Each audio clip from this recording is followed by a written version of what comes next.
Hello, आज हम लोग बात करेंगे यूपी ट्रिपल एससी पीईटी के बारे में। ये एग्ज़ाम सितंबर महीने में होने जा रहा है। इसका नोटिफिकेशन आज से 1 महीने पहले जारी हो चुका है और अब केवल 2 दिन बचे हुए हैं इसके फॉर्म को अप्लाई करने को। तो 27 जुलाई को इसका फॉर्म भरना बंद हो जाएगा और फीस की जो लास्ट डेट है वो 3 अगस्त 2022 है।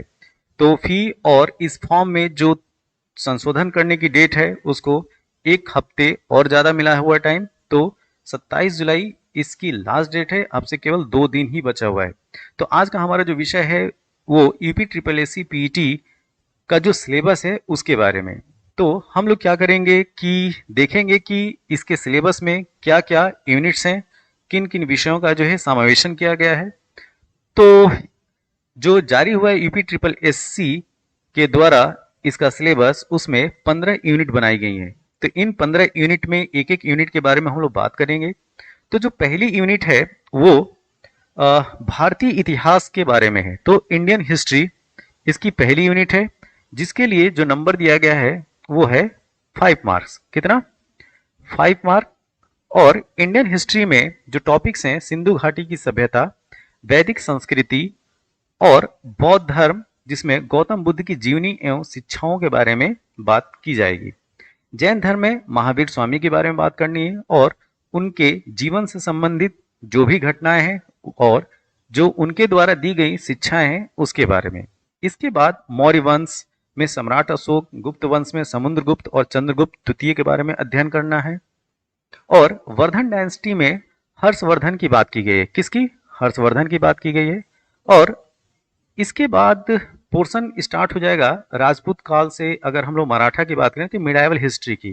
तो इसमें जो है मिडाइवल में राजपूत, सल्तनत काल, मुगल साम्राज्य और मराठा। फिर जैसे मॉडर्न इंडिया की हम लोग बात करते हैं, जो ब्रिटिशर्स आते हैं, तो ब्रिटिश राज का अभ्युदय और प्रथम स्वतंत्रता संग्राम 1857 और साथ ही साथ ब्रिटिश राज का सामाजिक आर्थिक प्रभाव।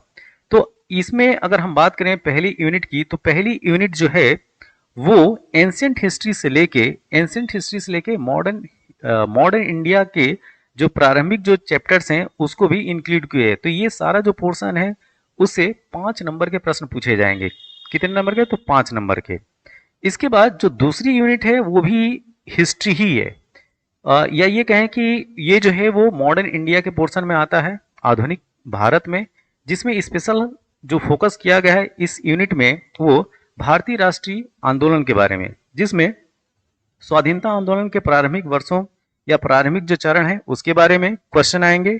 इसके साथ ही स्वदेशी, सविनय अवज्ञा आंदोलन, महात्मा गांधी तथा अन्य जो महत्वपूर्ण नेता थे उनके बारे में ये प्रश्न पूछे जाएंगे। इसके साथ साथ क्रांतिकारी आंदोलन तथा उग्र राष्ट्रवाद का भी उदय कैसे हुआ और इसके जो प्रमुख नेता थे उसके बारे में पूछा जाएगा।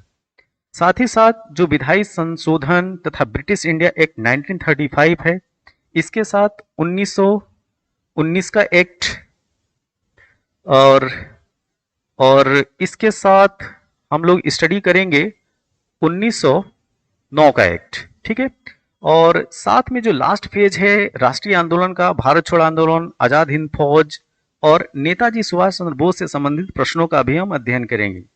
और ये जो दूसरी यूनिट है ये भी जो है वो केवल और केवल 5 नंबर की है। ठीक है। जो तीसरी यूनिट है वो जियोग्राफी से डील करती है, भूगोल से। और इसमें भारत एवं विश्व के भौतिक भूगोल में हम नदियां और नदियों की घाटी का अध्ययन करेंगे, साथ में भूजल संसाधन, पर्वत, पहाड़ियां और हिमनद। इसके साथ मरुस्थल और शुष्क क्षेत्र, विश्व के जो या भारत के जो वन हैं, जो फॉरेस्ट हैं उनका, और खनिज संसाधनों में हमारा जो मेन फोकस रहेगा वो रहेगा भारत को लेके, इंडिया को लेके। इसके साथ में भारत एवं विश्व का राजनीतिक भूगोल, जलवायु तथा मौसम, टाइम जोन, जैसे इंडिया का टाइम जोन आप लोग जानते हुए इंडियन स्टैंडर्ड टाइम जो कि 82.5 डिग्री अक्षांश से गुजरता है। इसके साथ साथ जनसांख्यिकी परिवर्तन तथा प्रवास। ये जो टॉपिक है वो है 5 नंबर का। तो कुल मिला के हम लोग बात कर सकते हैं कि जियोग्राफी कितने नंबर की इसमें पूछी जानी है? 5 नंबर की। इसके बाद आता है पोर्शन भारतीय अर्थव्यवस्था, इंडियन इकोनॉमी। तो भारतीय अर्थव्यवस्था में इन्होंने क्लासिफाई किया है 1947 से 1991 और इसमें 1947 से 1991 तक में आपको स्टडी क्या करनी है, योजना आयोग, प्लानिंग कमीशन, साथ में पंचवर्षीय योजनाएं, इसके साथ मिक्स्ड इकोनॉमी ऑफ इंडिया, मिश्रित अर्थव्यवस्था का विकास कैसे हुआ है, साथ में निजी एवं सार्वजनिक क्षेत्र, प्राइवेट एंड पब्लिक सेक्टर की हम लोग बात करेंगे, साथ में हरित क्रांति, दुग्ध विकास, ऑपरेशन फ्लड, इसके साथ में बैंकों का राष्ट्रीयकरण और सुधार। फिर जो इसके बाद मेन सेकेंड पोर्शन आ रहा है भारतीय अर्थव्यवस्था में, वो आ रहा है 1991 के आर्थिक सुधार और उसके बाद की अर्थव्यवस्था। अब 2014 के पश्चात के जो आर्थिक सुधार हैं उनका जो है एक सेपरेट उन्होंने जो है कॉलम बनाया हुआ है, जिसके अंतर्गत हम लोग स्टडी करेंगे कृषि सुधार के बारे में, ढांचागत सुधार के बारे में, श्रम सुधार, आर्थिक सुधार, और स्पेशल फोकस रहेगा जीएसटी के बारे में। जो भारतीय अर्थव्यवस्था है ये भी 5 नंबर का है, ध्यान दीजिए, ये भी 5 नंबर का है, ठीक है। इसके साथ में जो 5वां यूनिट है ये इंडियन कॉन्स्टिट्यूशन और पब्लिक एडमिनिस्ट्रेशन से है। तो भारतीय संविधान एवं लोक प्रशासन जो डील कर रहा है वो 5वीं यूनिट। तो इसमें स्टडी क्या करना है, भारतीय संविधान जो इंडियन कॉन्स्टिट्यूशन है उसके बारे में, तो उसके बारे में क्या स्टडी करना है, भारतीय संविधान के मुख्य विशेषताएं, राज्य के नीति निर्देशक तत्व जिसको डीपीएसपी बोलते हैं, मौलिक अधिकार, फंडामेंटल राइट एंड कर्तव्य, फंडामेंटल ड्यूटी। इसके साथ साथ जो संसदीय प्रणाली है जिसको पार्लियामेंट्री फॉर्म ऑफ गवर्नमेंट या सिस्टम बोलते हैं उसकी स्टडी करना है, संघीय प्रणाली, संघ, केंद्र शासित प्रदेश क्या होते हैं, केंद्र राज्य संबंध क्या होता है, इसके बारे में विशेष अध्ययन करना होगा। साथ में जुडिशरी, जो इसमें जो पॉइंट दिया गया है, न्यायिक ढांचा, सर्वोच्च न्यायालय और उच्च न्यायालय के बारे में, हाई कोर्ट के बारे में स्टडी करेंगे। जो इसमें दूसरा पॉइंट है वो है जिला प्रशासन, जो डिस्ट्रिक्ट एडमिनिस्ट्रेशन है उसकी स्टडी करना होगा, और स्थानीय निकाय और पंचायती राज जो संस्थाएं हैं उसके बारे में, या ये कहें कि लोकल सेल्फ गवर्नमेंट के बारे में बात की जाएगी इसमें, ठीक है, किसकी, लोकल सेल्फ गवर्नमेंट या लोकल सेल्फ बॉडी, ठीक है। ये भी जो पोर्शन है वो है 5 नंबर का, कितना, 5 नंबर का। इसके बाद जो छठा पोर्शन आता है वो पूरा जो है साइंस का आता है। तो इसमें साइंस की जो 3 शाखाएं हैं, एक फिजिक्स, दूसरा केमिस्ट्री और तीसरा जो है बायोलॉजी। ये जो तीनों पोर्शन है इनके लिए जो नंबर दिया गया है वो भी केवल और केवल 5 नंबर है, ठीक है। तो छठवीं जो यूनिट जो है वो जनरल साइंस है, वो 5वें यूनिट से। इसके बाद 7वीं जो यूनिट है वो एलिमेंट्री अर्थमेटिक की, जिसको प्रारंभिक गणित कहते हैं। इसमें जो टॉपिक्स दिए गए हैं इसमें नंबर सिस्टम के बारे में बात की गई है, भिन्न और डेसिमल सिस्टम, दशमलव के बारे में, परसेंटेज, उसके बाद सिंपल इक्वेशंस, वर्ग और वर्गमूल, घातांक, घात, औसत। अब 8वां जो पोर्शन है वो है जनरल हिंदी का। तो जनरल हिंदी जो कवर कर रही है वो है व्याकरण, जिसमें संधि, ठीक है। इसके साथ में विलोम शब्द, पर्यायवाची, वाक्यांशों के लिए एक शब्द, लिंग, संस्कृत भिन्नार्थक शब्द, मुहावरे, लोकोक्तियां, सामान्य अशुद्धियां, लेखक एवं रचनाएं, दोनों गद्य और पद्य दोनों के आपको लेखक और उनकी रचनाएं क्या है उसकी हम लोग स्टडी इसमें करेंगे, ठीक है। तो ये भी जो है वो 5 नंबर का है। इसके बाद जो 9th यूनिट है वो जनरल इंग्लिश की आती है, जिसमें आपसे जो है इंग्लिश के ग्रामर के बारे में पूछा जाएगा और अपठित गद्यांश पर आधारित प्रश्न होंगे, जो अनसीन पैसेज जो आप लोग कहते हैं वो इसमें पूछा जाएगा, और ये भी पोर्शन है 5 नंबर का। इसके साथ 10वीं जो यूनिट है तर्क एवं तर्क शक्ति, लॉजिक एंड रीजनिंग की है, जिसमें क्रम, रैंकिंग, संबंध, समूहों से अलग करना, कैलेंडर, घड़ी, कारण और प्रभाव, कोडिंग, डिकोडिंग, निर्गतन तर्क, कथन विश्लेषण, ये सारा जो पोर्शन है वो केवल और केवल 5 नंबर का है। इसके बाद जो यूनिट स्टार्ट होती है 11th नंबर की, 11th नंबर की यूनिट जो है आपकी करंट अफेयर्स है, और करंट अफेयर्स इंडिया और वैश्विक दोनों, ठीक है।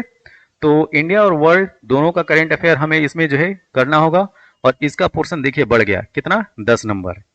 इसके साथ में जो जनरल अवेयरनेस है, जो सामान्य जागरूकता है, उसकी बारे में भी जो है स्टडी करना होगा, और इसमें इन्होंने जो पोर्शन रखा है वो भारत के पड़ोसी देश, देश, राजधानी और मुद्राएं, ठीक है।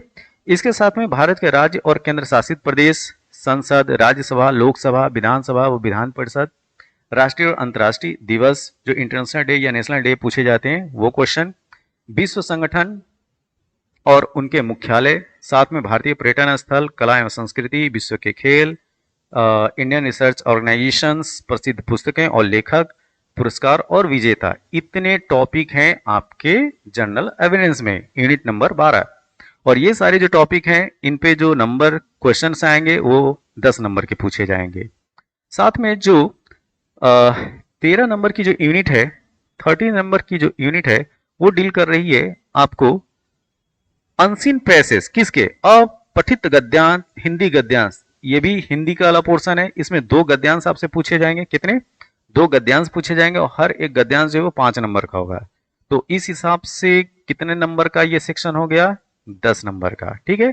14 नंबर का जो पोर्शन है वो ग्राफ की व्याख्या और विश्लेषण से है। इसमें आपको 2 क्वेश्चन पूछे जाएंगे और ये जो 2 ग्राफ बेस्ड जो क्वेश्चन होंगे, हर एक क्वेश्चन जो है वो 5 नंबर का होगा और इस हिसाब से ये सेक्शन भी 10 नंबर का है। ठीक है।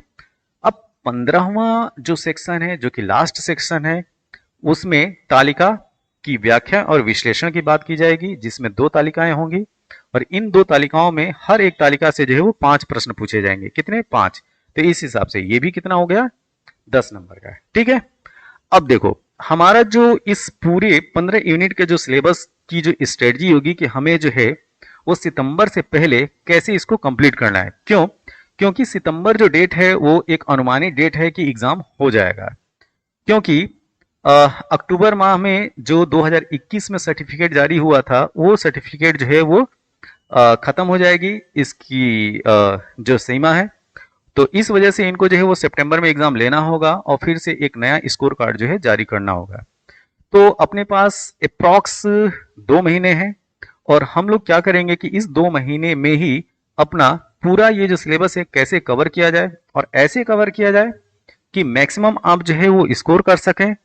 और मैक्सिमम स्कोर करने के लिए हमारी कुछ स्ट्रेटजी होनी चाहिए और हमारी जो स्ट्रेटजी होगी वो ये होगी कि हम लोग जो अधिक नंबर के जो प्रश्न हैं, जैसे जो सेक्शन 15 है, 14 है, 13, 12 नंबर और 11 नंबर, या ये कहें कि 10 यूनिट के बाद 11, 12, 13, 14 और 15, ये जो यूनिट है हर एक यूनिट जो है वो 10-10 नंबर की है। ठीक है। और इस यूनिट में अगर यूनिट नंबर 13, इसको देखिए, 13, 14, 15 और साथ में अगर बात किया जाए इनके टोटल नंबर की, तो टोटल नंबर 30 नंबर। तो इनका जो टॉपिक है वो सिलेक्टेड है, बस इसमें आपको प्रैक्टिस करने की जरूरत है और ज्यादा से ज्यादा स्कोर आप ला सकते हैं। तो 30 नंबर ये, और जो 11 और 12 है ये भी 10-10 नंबर अगर जोड़ लेते हैं तो 50 नंबर, मतलब पेपर जो पूरा जो है वो 100 मार्क्स का है। कितने मार्क का है? पेपर जो है वो 100 का है, 2 घंटे इसके टाइम है। 100 में 50 नंबर की व्यवस्था तो आप केवल और केवल इस 15 यूनिट के 5 यूनिट से कर ले जाएंगे। ठीक है। 11 से लेके 15 तक। इसके साथ में जो 1 से लेके 10 तक की यूनिट है, हर यूनिट जो है 5-5 नंबर की है। तो हमारी स्ट्रेटजी क्या होनी चाहिए कि जिनका जो सिलेबस जो है वो लिमिटेड है, जिसमें प्रैक्टिस करने की जरूरत है, जैसे 11, 12, 13, 14 एंड 15th यूनिट, इसमें हम प्रैक्टिस करेंगे। इसमें जो हमारा मैटर होगा आपको दिलाया जाएगा प्रैक्टिस करने के लिए।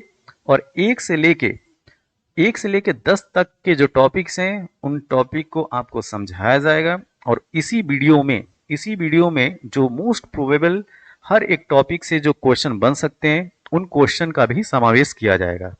तो जैसे एक एग्जांपल लूं, जैसे पहला हमारा जो यूनिट है वो डील करता है इंडियन हिस्ट्री से। ठीक है। तो इस इंडियन हिस्ट्री में अगर हम लोग बात करें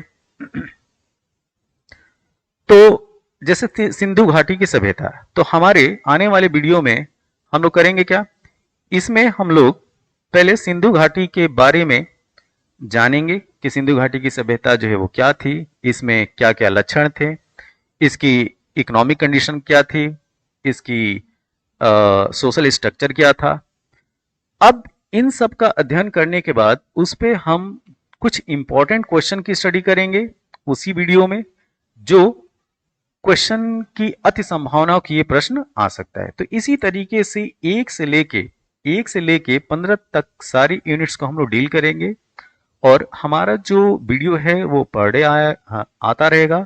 और हमारा जो टारगेट है कि आपके एग्जाम होने से पहले पहले तक आप इस टॉपिक को अच्छे से पढ़ सकें और हर एक जो टॉपिक है उसको अच्छे से कवर किया जा सके। तो हर एक टॉपिक का जो वीडियो है जो बनाया जाएगा, उसके जो कंटेंट होंगे, क्वेश्चन हो या स्टडी मटेरियल हो, वो आपको पीडीएफ फॉर्म में प्रोवाइड किया जाएगा। और इसके लिए जो डिस्क्रिप्शन बॉक्स है वहाँ से आप मेरे व्हाट्सअप नंबर का, इस चैनल के व्हाट्सअप नंबर को आप एक्सेस कर सकते हैं, जहाँ पे आपको पीडीएफ जो है अवेलेबल हो जाएगी। टेलीग्राम चैनल से आप जुड़ सकते हैं। तो यहाँ पे आपको वीडियो लेक्चर के साथ साथ आपको स्टडी मटेरियल भी दिया जाएगा। और हमारा पूरा ये लक्ष्य है कि आप मैक्सिमम और जो 100 नंबर का जो पूर्णांक है जिसमें 100 क्वेश्चन पूछे जाएंगे, तो इस 100 क्वेश्चन में आप मैक्सिमम क्वेश्चन जो है वो कर पाएँ। तो लक्ष्य जो है वो मैक्सिमम का है। और मैक्सिमम की स्ट्रेटजी क्या होगी वो हम लोग इस अपने इस जो कोर्स है इसमें हम लोग चलाएंगे। और एक और चीज़, जो भी आप लोग को जो वीडियो लेक्चर हैं चाहे स्टडी मटेरियल है, ये पूरी तरीके से फ्री है और ये एकदम टारगेट किए हुए है जो एग्ज़ाम आपको सितंबर में होने जा रहा है। फिर से मैं आप लोग को रिमाइंड करा दूं कि 27 जुलाई जो है वो लास्ट डेट है इस एग्ज़ाम को, इस एग्ज़ाम के जो है फॉर्म भरने की। तो प्लीज़ आप लोग जो है 27 जुलाई से पहले जो है इस फॉर्म को अप्लाई कर दीजिए। ठीक, केवल 2 दिन बचा है। और अभी हमारे कुछ स्टूडेंट जो है इसको अप्लाई कर रहे थे और वेबसाइट जो है काफ़ी बिजी चल रही है। तो प्लीज़ आप जल्दी से जो है, जो लोग नहीं भरे हैं उसको वो भरें और इस channel the Prayagraj institute channel से जुड़ें और फिर डिफरेंस देखें कि क्या डिफरेंस जो है कंपटीशन में। ठीक है, ओके, थैंक यू।